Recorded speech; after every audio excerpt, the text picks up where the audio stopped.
mula kraton Ngastina tak lilakake karepku mono. Saka bektiku karo Kanjeng Rama Prabu Sentanu Dewa Rikala Semana. Garwa kelawan Dewi Durgandini. Nganti Dewi Durgandini duweni moga aku gelem digarwa Prabu Sentanu yen to sing besok sing jumeneng ratu anakku. Lah, mongko sing didami-damake Dewi Durgandini ya Dewi Lorame ora liya ya mung Abiyasa. Nah, nyatane Abiyasa kelakon jumeneng ratu ana negara Ngastina. Abiyasa nganti tekan Pandhu, Pandhu tekan Destarastra dadi geger dina iki. Dadi tok sumbering kaluputan kuwi janjane mono. Aku ngakoni dununging keluputan Begawan Bisma. Aku sing luput Duryudana. Upamane aku iki gelem dadi ratu wis rampung ora eneng perkara. Kaya wis tak ngendikake ngarep jebul wong duwe gegayuhan becik urung karwane dadine apik iki ya kaya mengkene iki. Mula Duryudana. Yen to pancen adreng sing dadi karepmu. Dina iki ora susah jeneng sira duweni Jubriya lan Sujana kelawan para tuanggana. Aja semelang. Yen to wis mbok antepi ngono bakal ndadekake perang Baratayuda iki. Iki Kanjeng Hyang lair patos dinten menika kula angugemi tembung sedumuk bathuk senyari bumi. Kula ulungaken negari Ngastina dalasan Indra Prasta sak jajanipun. Sareng kaliyan pecahing dada kula. Permara reh mangos wamya ngambreng kadi karunaning kaswasih aneng marga malakung risang gondo wastrat maja kepareng semula matur Yayi kados pundi Kakang Prabu. Yayi pedah menapa kedangon paduka ngentosi pemanggih ingkang tundhonipun namung badhe bebecer lampah bucal wekdal. Monggo Yayi Prabu. Keparenga Yayi Prabu perintah sinten ingkang dinten menika kadhawan jumeneng dados senopati. Upami Yayi Prabu dinten menika nuding kawan pun Kakang Awangga boten-botenipun menawi kula badhe madal sumbi. Kula pengin dados dawuh pangandikanipun Yayi Prabu Ngastina badhe kula istakaken. Boten sami dangetaken pangandika ingkang andhar-andhar ngangge dukur. Ingkang tundhonipun menika mangkip namung badhe ngendhon-ngendhoni kekajengan.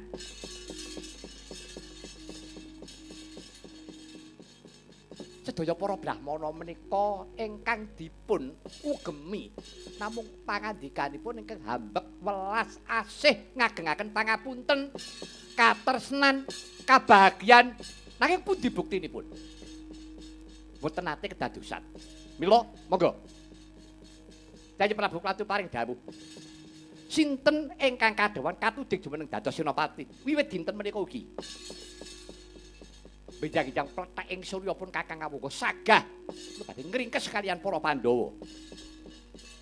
Sauger wonten dawuh paduka Yayi Prabu. Supaya yasini pijojo bang wingo-wingo netra kocak ngundarandir. Utanani rombranang do kembang ora wari bang.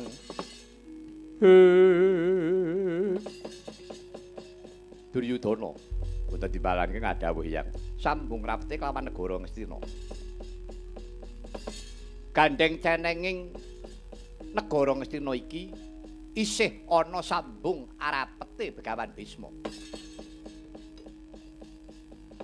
Yen to wong liyane mampang-mampang ado lumuk ora ana sambung arapete karo bab perkara iki. Aja semelang. Yen to pancen Duryudana netepake kudu dumadi perang gegempuran. Wiwit dina sesuk pletek ing surya Begawan Bisma. Saguh jumeneng dadi senopati.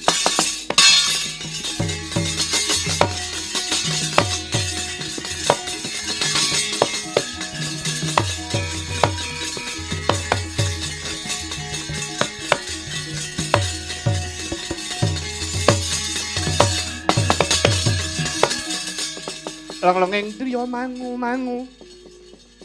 mangu kung kanduhan rimang lelena tanpa kanen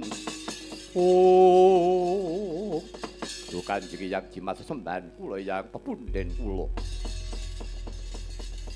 dosa menapa ingkang kula sandhang ning antos paduka Kanjeng Hyang ingkang jumeneng dados senopati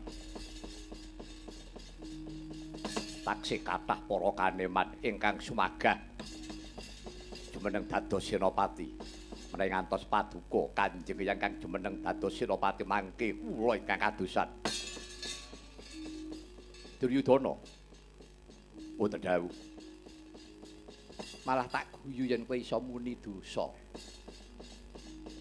yen kowe eling dosa rak medine ora ana kedadian kaya mengkene iki kowe kuwi muni dosa kuwi lahir batin apa mung mbok abang-abang lambe Duryudana wis ora susah dadak kowe nganggo karti sampeka kowe nangisi kawan pun kaki tangismu ki ora tulus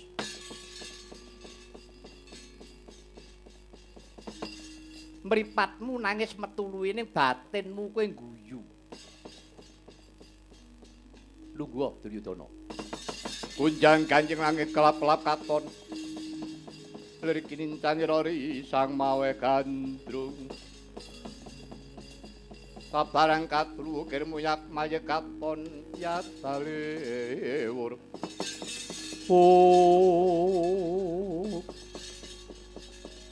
Duh Kanjeng Hyang ngaturaken genging panuwun ingkang tanpa upami ing pangangkah kula taksih ngeman dhumateng paduka Kanjeng Hyang minangka pepunden kula jenenge ana paprangan wis ora ana pepunden ora ana sesepuh enenge mung wani karo wani urip karo mati wis aja nyemelangake bab perkara pun kaki nggih Duryudana sing baku dina iki pun kaki saguh jumeneng dadi senopati kepareng matur penemban piye Begawan Durna menawi paduka sakadi penemban kepareng jumeneng dados senopati dipun parengna kula kepengin jumeneng dados senopati pengapit ingkang kanan kula pengapit ingkang kiring penemban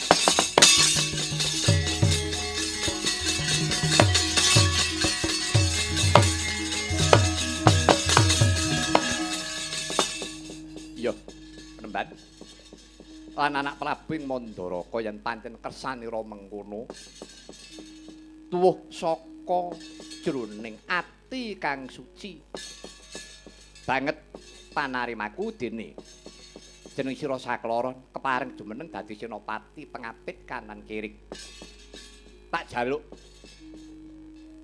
jaluk yen to senopati durung seleh gegaman gedene durung mati aja nganti ana wong melu cawe-cawe Duryudana ngerti sing tak karepake nggih ngertos Iya. Kula pitados penemban sinuwun muji syukur ngarsanipun Gusti ingkang akarya jagat menawi panjenenganipun sangadi penemban ing kandha Sang Maharsi para Bisma kepareng jumeneng dados senopati walah mboten ngantos sedinten Pandhawa rampung sepinten bangginipun para Pandhawa menawi nandhingi kridanipun sangadi penemban Begawan Bisma Sengkuni wonten dawuh penemban emane aku ora butuh ompak saka Plasa Jenar udan ora kowe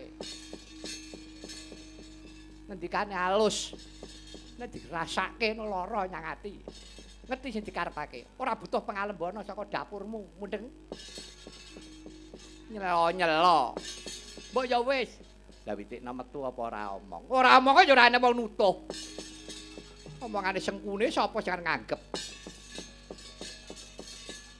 Duryudana wonten timbalan iki adhawu sakwisipun kaki tinetepake jumeneng dadi senopati Begawan Bisma duweni pernatan iki keparengipun Bratayuda kuwi dudu perang ampyak awur-awur dudu perang gagal dudu perang ampyak Dudu perang cakil, dudu perang sintren, dudu perang brubuh. Iki jenenge perang suci, perang sing nganggo tatanan. Liripun kados pundi? Lire, perange ya mung wanci awan. Wanci bengi kudu leren, selege gaman. Bengi kanggo mikir. Dina sesuk mranata baris gawe gelar. Iki Kanjeng Hyang. Kaping pindhone. Perang ijen padha ijen ora kena perang kroyokan. Sapa sing perange kroyokan adyan to menang kuwi menange ora perwira. Kuwi dudu menange satriya. Kuwi menange wong ampyak awur-awur. Iki Kanjeng Hyang pangestaken dawuh. Kaping telune. Yen nibake gaman ora kena saka mburi. Kudu nyododo ndi dodo.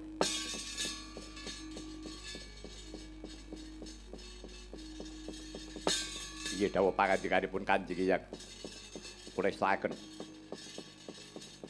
Mugi-mugi kemawon Hyang. Paduka Kanjeng Hyang keparing nyari-rari jumeneng dados senopati. Saged ningkes dumateng para Pandhawa. Pados kelestantun anggen kula jumeneng Narendra Mukti Nyakrawati mbau dene wonten negari Astina. Ya, muga-muga mengkono. Kawan Durna kepriye? Penemban. Lahir terus sing batos. Dinten menika anggen kula nderek nyengkuyung mbiyantu kelawan paduka sang ade penemban. Ya, mbiyantu ya mbiyantu nanging pernatan mau kudu ditindakake. Nggih, kula sampun ngertos. Awan-awan Durna menika nggih pedhotaning senopati. Semanten ugi kula penemban. Kula iki sampun mangertos menapa ingkang paduka dawuhaken yen to pancen mengkono. Ayo, yen pantes wengi iki padha ngeningake cipta nuwun marang purbaning Gusti luwih dhisik. Supaya antuk marga ingkang becik besok anggone tumandang karo iki kula namung dherekaken. Monggo kula dherekaken penemban.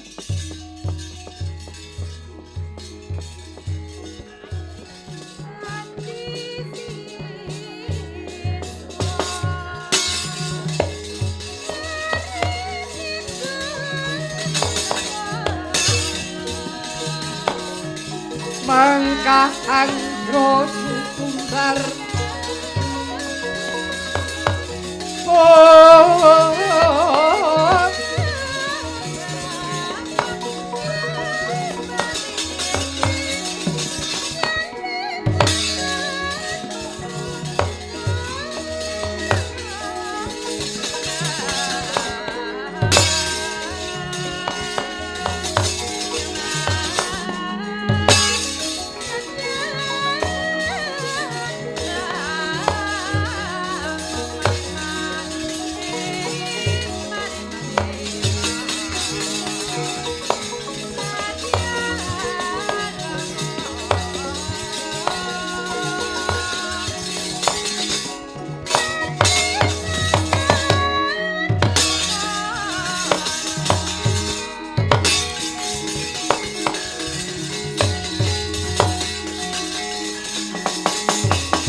Kakang Prabu Ngawangga. Kawula nuwun wonten timbalan keng adhawuh, Yayi. Kakang kula suwun sampun ngantos Kakang Prabu Cuwa awis saking pangandikanipun Kanjeng Hyang ing Takandha menika kala wau. Iki adalah. Babar pisan mboten, Yayi, mboten. Malah kapasang yogya, Yayi. Mulai sangat dipenembahan Begawan Bisma kepareng jumeneng dados senopati, kula nderek mangayu bagya. Kula nderek bingah. Lan namung saderengipun ingkang raka ing ngawaga nyuwun pangapunten. Menawi sang senopati agung menika dereng awujud kunarpa pun Kakang taksih mangku tangan kula boten badhe makarya menapa-menapa. Iya. Boten dados menapa Kakang Prabu. Mereka sopaduka mekaten. Paman Sengguni wonten timbalan iki ngadhewu para Kurawa Kirapna. Petek ing Surya aja nganti kuciwa. Kawula nok-nok niki ngestaken dawuh Kartomarma. Wonten timbalan iki ngadhewu kadhangira kabeh. Kenen siaga miranti kaman sikeping kaprajuritan. Niki ngestaken dawuh paduka Kanjeng Koko Prabu Parung Amit ingkang rayi madha pasilan. Sebenjar katalika wau riwutnya paripurna sadanira sang Bumunata sigra minggah ing pasmeden suci kinurmatan ungling gangsa sekaten.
Asritina ning pasewakan obra busananira.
Gegarane wong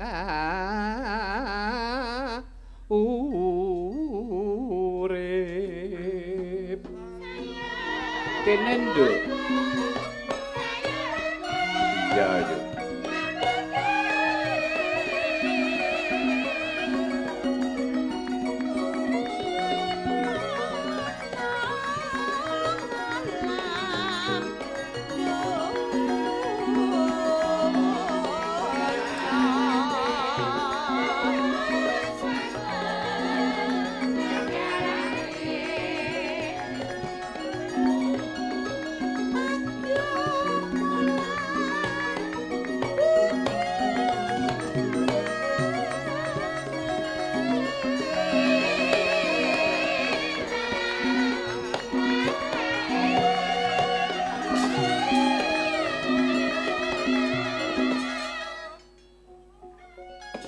mandeg dhisik nduk iya yo iki mau di selari tembang Asmarandana iya cakepane kok beda nek padatan rak kae nganggo dasare wong akrami ngono kae to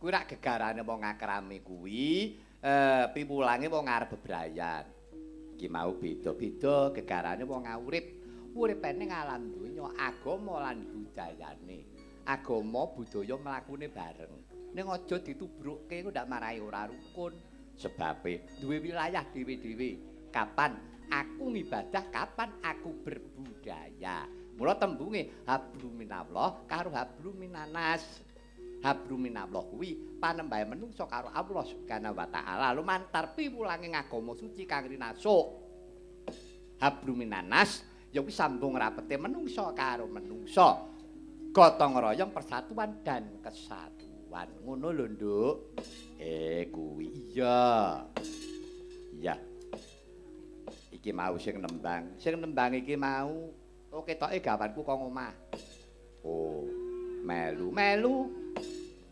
suarane rada beda wong kuwi wong Banyumas suarane rada pancen rada kagok ngono gayane gaya Banyumas basane ngapak karo kowek ngono iya nek ora apa-apa butuhe karo laras kuwi iso pleng wis iya karo ngitung dhuwit nek ana ha iya tutuke sik Bu monggo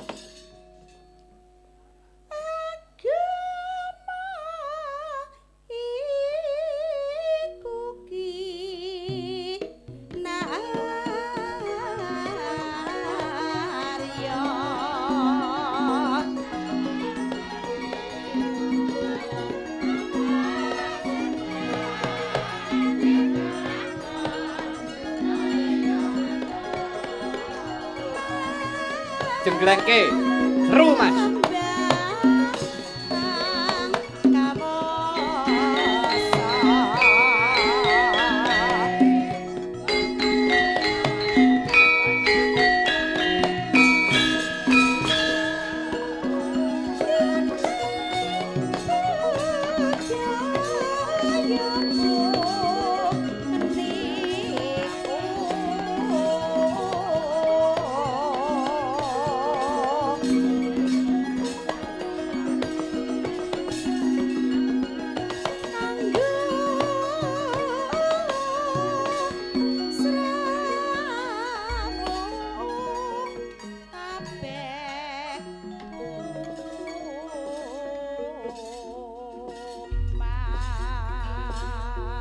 Yuk, apa?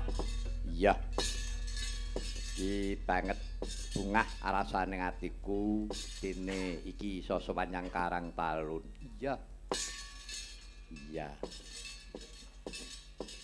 Ketok guyub rukun. Lah ya ngene iki lho, Nduk. Sing dikarepake sing dijenengake ya kuwi sedekah bumi. Ngono, utawa bersih desa jenenge pirang-pirang. Bersih desa rasulan sedekah bumi. Ana sing arani apitan daerah Semarang. Oh, ngono iya. Nek umume kuwi diarani sedekah bumi, kuwi nek Jawa. Islame diarani sedekah bumi, ngaturke penuwun karo Allah Subhanahu wa taala bab perkara bumi. Sebabe menungso kuwi rak ngidak-idak bumi ya ta. Ya nuwun sewu nguyuwi bumi neleki bumi. Mangan sega maune pari, tandur ya ning bumi. Awake dhewe nek mati ya nyemplung bumi, ya ora? Iya. Lah saiki pitakone. Kowe wis apa urung ngaturke penuwun karo Allah Subhanahu wa taala? Sing paring bumi sing mbok idek-idek iki. Urung tahu to kowe. Malah bumimu mbok rusak. Mbok keduki, dijukuki batu barane, jikuki biji besine, jikuki akike. Baru mangsane tek mara tuamu napa? Lah terus kapan untuk ngaturke penuwun karo Allah Subhanahu wa taala kuwi kapan? Mula nduk ora ketang setahun pisan kaya ning Karang Talun iki lho. Iki nindakake bener-bener ngaturke penuwun karo Gusti Allah. Nikmate bumi. Bumi iki watake sentosa.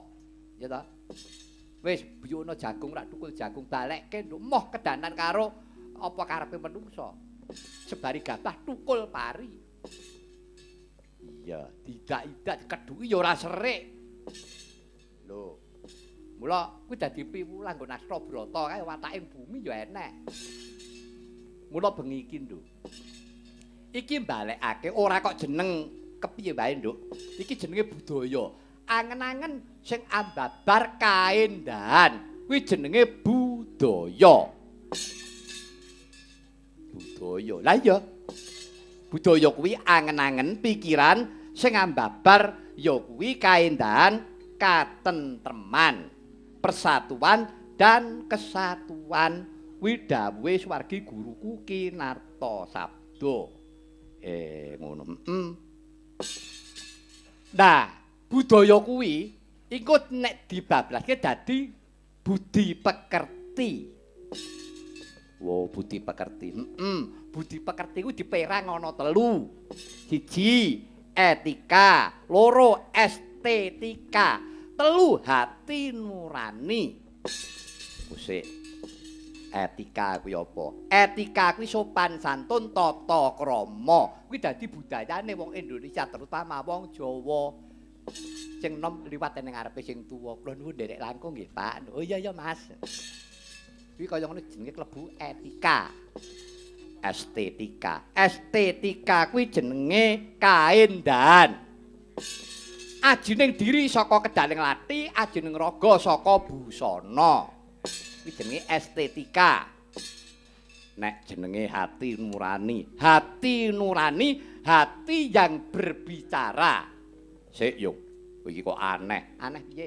Hati berbicara piye? Sing berbicara kuwi mulut. Ya. Sing omongan kuwi cangkem, Nduk. Ning sing paling apik nek sing ngomong kuwi atine. Dadi ati sing iso muni, ati sing gelem nyawang, ati sing gelem mikir. Contone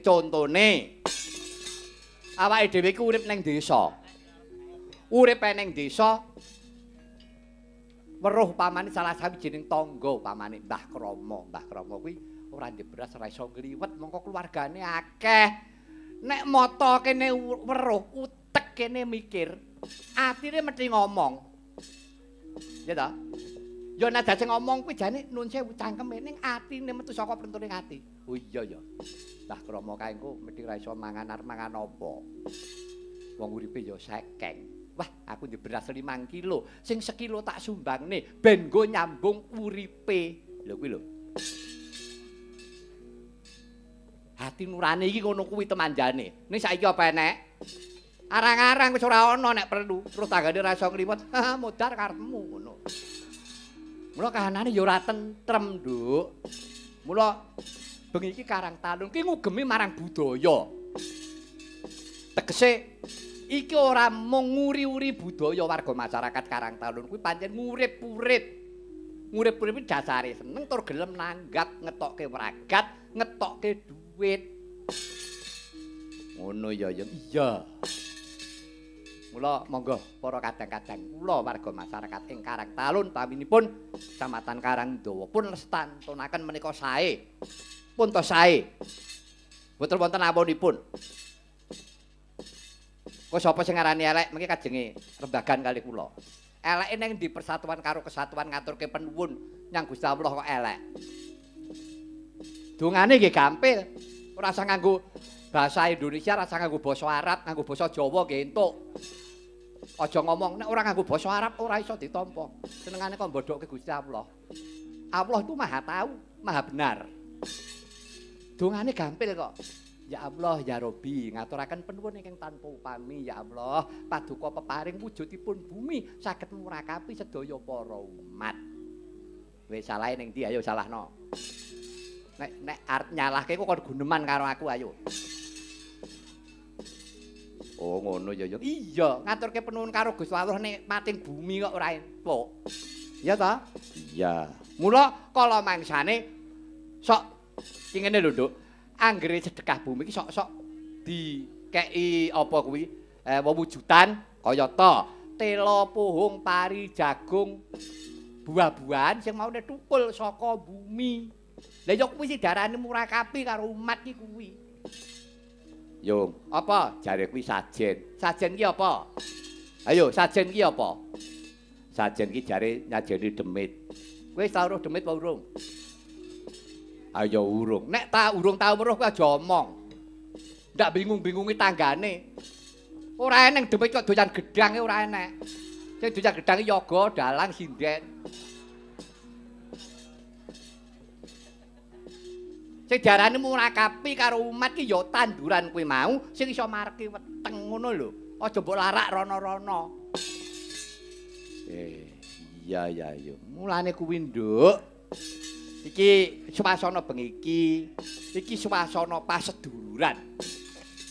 Tekse kekadangan lan manehe pancen ya kadang warisku ki ana Karang Talun kene, Nduk.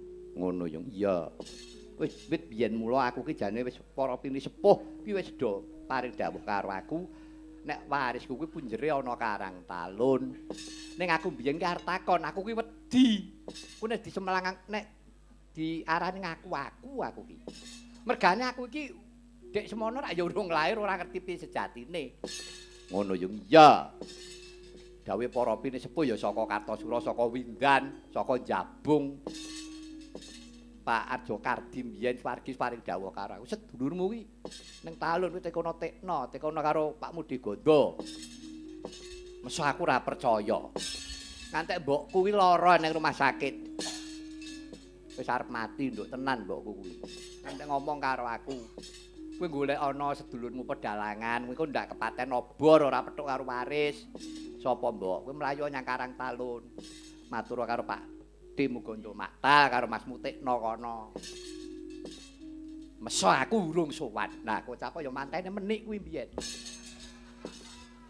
Mantene menik kuwi dek semono sing ngasta nek ora kleru Mas Marno, Mas Pringgo Darsana dene Mas Wargi Mas Gondo Darman. Pas aku yo jagong. Nah, pas ribut cangik ngene iki Pakde Gondo jengkar ya kuwi ning dalem mburi ning Mahmburi kae. Iya. Ah, Lukar busana aku nyedak karo matur Pakde. Ya ngopo? Napa leres yen kula niki nun sewu waris kula niku wonten tarut. Lah iya no. Mbokmu tak darti to. Nggih, lah ya dadi kuwi anake Pak Gunawan. Pak Gunawan kuwi adine ya kuwi Pak Gunawi. Dadi warismu kene talun kene. Oh, kuwi to iya. Kuwi agek aku dong lagi mudeng. Oh iya. Mula ya bengi iki kanggo nyambung tali silaturahmi ya. Iya, Nduk. Ya karo tilik waris. Wong nyatane arep kepiye wae. Wong kadang wong sedulur pedalangan pancen dalang ki ruwet kok, Nduk. Ruwet alah ruwet. Ponakane dipek.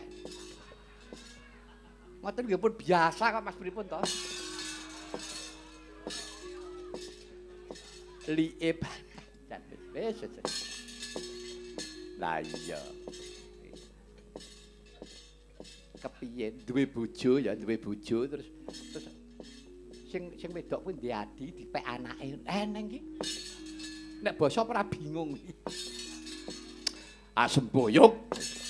Kaya ngono kok diomongke. Lho ngono kuwi pancen yo eneng. Biyen pedalangan ki sing ditiru rak kaya wayang ceritane. Wayang ki rak yo bundet. Iya, wayang ki rak mung crita dene kok yo entuk sedulur kaya anak-anak. Mulane kuwi ta. Yah. Nduk. Apa yo? Ya iki ngaturke penuwun karo para kadang-kadang sutresna budaya ing Karang Tarun bengi iki ya, Nduk. Sepisan malih monggo pun lajengaken. Iki lewayangan iki berturut-turut kok. Tenan kok, Nduk. Ben taun. Heeh, malah iki wis tak aturi ancang-ancang. Iya. Gandeng iki seri Bratayuda setahun Bratayuda, pendak tahun Bratayuda kudu diurutke ya. Ngono yo. Ya. Iki sing miwiti biyen nek kene Kresna Duta iki wis sapa? Suwargi Gusti Benawa. Kok Suwargi wonge isih apa isih? Oh teko. Ngapunten nggih, Dik. Sorry, Bro. Werna-werna ora. Nggih. Matur nuwun nggih wingi bengi ya guyon karo aku neng Monumen Jaten. Oh iya. Dik, rawuh lho, Dik. Oh nggih. Niki kula nutuke sisa sampeyan. Sampeyan Kresna Duta to ndemben teng Karang Tarun nggih. Niki kula bisma gugur. Tak tekoni ndemben nika kala Srenggi mung pun pateni napa dereng. Kula lali Mas nganti aku mau tekon karo panitiane kala mben kala Srenggi pun mati napa dereng. Dereng Pak. Oh nggih pun mengke kula patenane aku. Iya. Mah, iya lho. Angko nek bar apa kuwi Bisma gugur Seta Ngraman iki sok bacute lakon ranjapan. Patine Abimanyu. Ora malati yo. Sing kandha malati sapa? Lakon wayang kok malati. Lakon wayang ya lakon wayang. Aja digawa mrana-mrana. Ah soal iki ya ana piye? Biyen ana lakon Karna Tanding. Apa kuwi bar wayangan ana sing kepaten. Lah mbok ora wayangane ya mesti wonge modal sing apa. Wong mati wis entek kontrake karo Gusti Allah kok. Hubungane apa karo sing wayangan? Wayang pakem wayang kuwi ana pakeme, Nduk. Kuwi sing gawe kuwi ya pujangga. Nek pancen kuwi malati metu ora ditulis, ngono lho. Dadi wayang kuwi piwulang. Oh iya, dadi piwulang ki monggo arep ditafsir piye wae bebas. Wong Al-Qur'an wae tafsire sepirang-pirang kok, Nduk. Boleh ditafsir apa meneh lakon wayang. Kok do jireh men. Soale ana sing apa wong nanggapi ampun lakon napa niku bangsa paten-patenan niku tirose malati. Ngene ya nduk biyen ki ana critane. Critane piye? Ngene lho. Biyen ki apa kabeh dalang ki siap lakon. Iya. Nah, nuju sawijining dina ana wong wayangan dalange dijaluki lakon. Jaluki lakon Anoman Duta Anoman Obong. Lah dalange ora siap. Ora ngerti lakon. Pak, ampun Pak, lakon niku malati. Ampun. Lah wedi to sing nanggati ana kene ngono. Oh nggih ampun, nggih ampun. Pun. Borong Pak Dalang mau namri saene napa? Ah, dikai lakon sing dalange apal rak ngono. Biyen ki dalang nek kan ngakoni bodhone rak gemang. Kon ngakoni kekurangane, mergane apa? Dalang mangsa kurang lakon. Lah kuwi, nek jane ya kurang tenan. Wong ki kon sinau ya angel. Iya. Heeh, Nduk. Mula ngene ya, Nduk, bengi iki ayo iki aku matur karo para kadang-kadang panitia kabeh, Nduk, aku wis matur. Kula niki pun sepuh lho, Pak. Kula niku wis aja dipadhake karo dalang nom-nom. Bangsa sing walah ramen-ramen ngoten nika kula wis ora kecunggah. Saged kula nggih mung kaya ngeten sak purun kula. Umur kula pun 26. Lah iya. Biyen laris-laris Swargi Mas Tikno ya bareng karo aku. Oyak-oyakan daerah ngombakan ngono tenan kuwi. Wis bar Mas Tikno lunga aku teko. Aku lunga Mas Tikno teko. Ngono kuwi terus. Tahu bajung-bajungan perkara gawean. Wis anggere aku engko apa kuwi praene Mas Tikno kuwi nampa adegan apa gadhok ngono. Parake nggonku dayoe kuwi. Mas Tikno ngabari aku. Kuwi openono ana tamu Polokarto. Oh nggih Mas. Rai to kowe? Rai Mas. Lakonono ya. Nggih, matur nuwun. Gentenan ngono aku ki nampa gadhok ya tak aturke nyang Karang Talun. Mas, taruh kula prang legahe Mas. Yo. Sing nangkap blemoran purun aku. Yo, tak lakonane. Ngono kuwi, Nduk. Lah iya. Iya. Wah, tenan.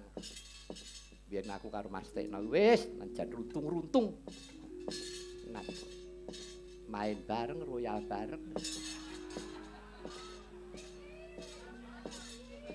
Karo sapa? Ya karo Pak Emenik kuwi nek. Wis. Tahu to? Iki tenan, Nduk. Guna bali tak kandhake. Wong main kok ning musula iki wis. Sapa? Ya Mas Tekno. Karo sapa? Karo aku. Neng endi nang Mas Anom. Malah mlebu legen dalah Mas Anom kuwi mayang rek ngono. Mayangne mung tekan jam 12. Nah, aku Mas Tekno Swargi, Pak Didarman Swargi karo Mas Kedik. Wong papat domino neng musala rak jam 12 Mas Anom teko. Wah, muring-muring. Wah, gerang-gerang ora urus. Ngerti ora? Ngerti ora? Iki musala. Do main karepmu ki piye? Ngerti ora? Main ki maksiat. Wis Mas Kedik iki omong ki mung mak celmong ngene iki. Witikno kono peteng sing padang mung kene kok. Wis jan. Mon ora patut tenan. Lah iya. Ya. Ya wis nduk wis jenengane wis kepenak lenggahe. Iya. Ora liwat ya aku nyuwun pangestune aku mau ora kober nyekar nduk. Iya. Ya Pak. Dongak-dongake panjenengane Kang Masku karo pepundhenku. Pak Degondo pinaringan pangapura karo karo Allah Subhanahu wa taala. Pinaringan kasuwargan mulyane. Amin. Iya. Nggih. Ya aku nggawa waranggono kowe lah, Jan. Cah. Ngerti nek nyang sambatan do teko kabeh. Songo rek ta. Lah. Iso tombo.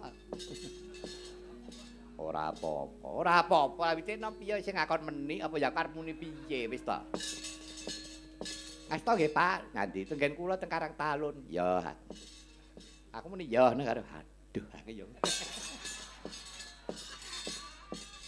Ya, ning ora apa-apa nduk tenan. Aku lillahi taala lahir batin aku ning ndi nggon wis.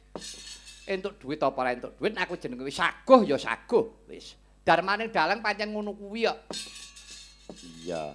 Dadi dalange nek wis saguh, kuwi aja nyelaki janji golek dhuwit sing akeh, aja ngono. Angger ngono ya tenan ilang dalane tenan, Nduk. Aku wis niteni ngono kuwi. Iya. Ya. Warangganane iki maranggono iki eneng 9 1 2 3 4 9. Iya. 9 iki sing 3 saka luar negeri terus sing 6 lokal. Wah. Kearifan lokal ya. Lokalisasi. Dasmu ya goblok. Lokalisasi. Wah. Merono-merono saru. Iya. Iki sing pinggir dhewe iki coba. Selamat malam, Mbak. Selamat malam, Mbak Dalang. Iya. Asalnya dari mana, Mbak? Saya dari Amerika Serikat. Amerika Serikat. Heeh. Gunemane kaya banci. Apa? Anu, ayu. Saya Ayu. Ayu. Oh, makasih. Iya, iya. Dari Amerika Serikat. Tepatnya di mana, Mbak? Dari kota Los Angeles, negara bagian California. California. Iya. Ya, udah lama di Indonesia? Sudah 3 tahun. Sudah 3 tahun. Sudah punya suami? Apa? Sudah punya suami? Suami? Bojo-bojo?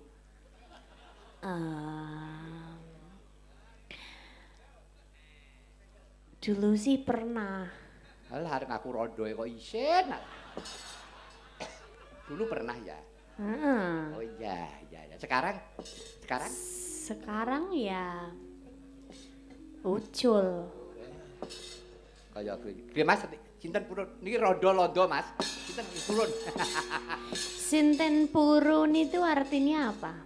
Siapa mau? Maksudnya siapa mau saya? Ya. Saya belum masuk pasar itu. Oh, belum masuk pasar? Ya. Artinya belum dijual gitu ya? Iya. Oh iya, iya. Karena belum masak ya, belum masak itu ya. Ya mudah-mudahan nggak dipangan codot. Nggak dipangan apa? Codot. Codot itu apa? Codot itu bagus. Oh, codot itu bagus. Bagus. Oh, jenengan nggih codot Pak Dalang. Codot ndasmu. Kowe iki ya werna-werna ora. Codot.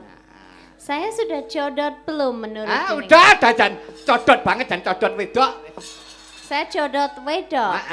Ya. Oh, makasih. Wajan. Codot tenan sampeyan. Istri jenengan juga codot wedok. Tenan to. Iya. Oh. Pokoknya tradijani no rampung-rampung. Oh. Begini Mbak Megan, coba saya minta lagu untuk apa ya, untuk masyarakat di Karang Taruna ini. Oke. Terutama para tamu yang dari kabupaten mungkin Rawuh, dari kecamatan Karangdowo juga Rawuh. Dan ini Pak PJS, kepala desa dan ketua panitia dan semuanya saja. Everybody.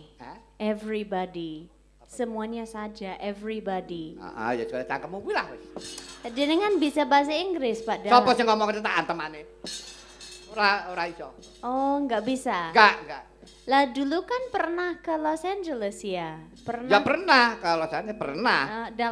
Dalam rangka apa? Dalam rangka pada waktu itu pesta bunga dunia. Oh, pesta bunga dunia. Jenengan ngapain saja? Ya mayang mau soal ngamen. Oh, mayang. Iya, mayang ya seperti ini. Oh, iya. Di sana, di Pasadena. Itu dekat sekali dengan tempat saya. Oh gitu. Iya, itu tahun berapa? Itu tahun 96. Oh, saya masih kecil. Masih kecil. Umur berapa? Umur 12 tahun. Wah ya, nak kepepet sampai enak. Apa itu lah anu? Wes enak maksudnya? Apa itu ora ngono kok?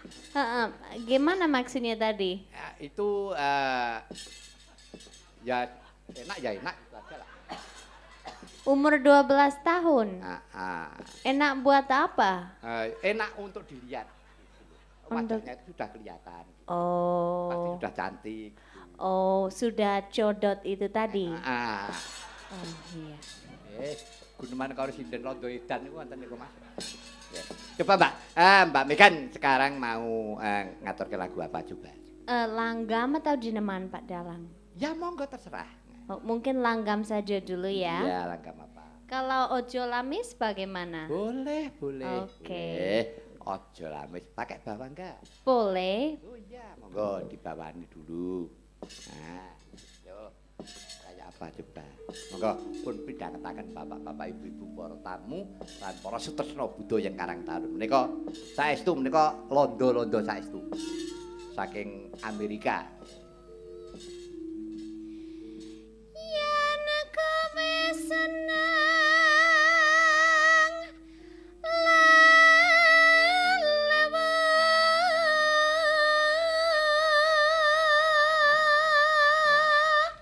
Londo kok suarane apik ya ngono ya. Iya iya. ada ane seneng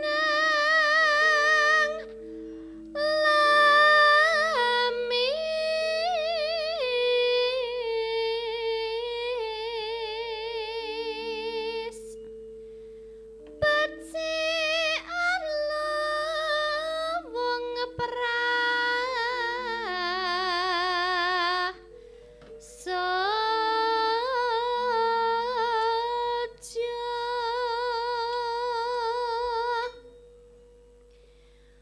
mong welengku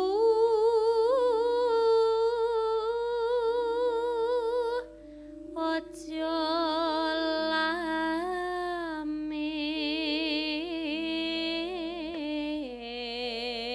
lamis yen kowe seneng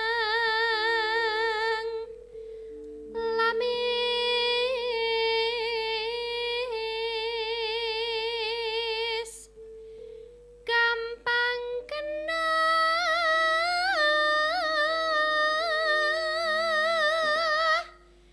ing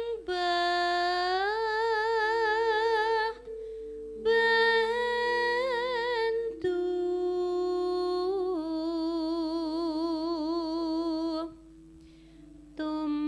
tumraping seserah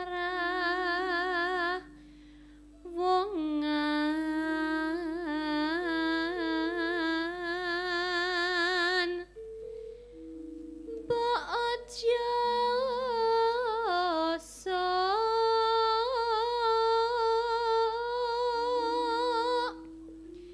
demen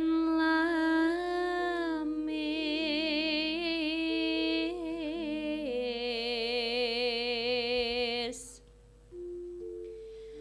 seneng lamis padha karo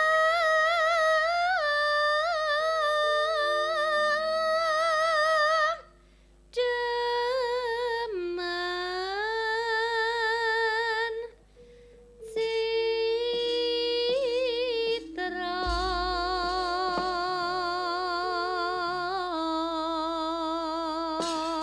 Sebentar, Mbak, sebentar. Mbak Megan, Iya. tahu apa lamis? Lamis itu seperti kalau nggak salah ya seperti janji palsu atau sok-sok janji. Iya, Itu benar. betul. Oh betul. Jadi seperti sekarang ini zaman palsu. Iya. Tahu ya? Sangat Ya, tahu. ya. Sekarang ini ijazah palsu, sumpah palsu, Mm-mm. saksi palsu, Beras palsu. keputusan palsu, beras juga palsu. Mm-mm. Ben ketok ayu, alis palsu. Idep yo palsu. Ada mie kok palsu ra ya ta.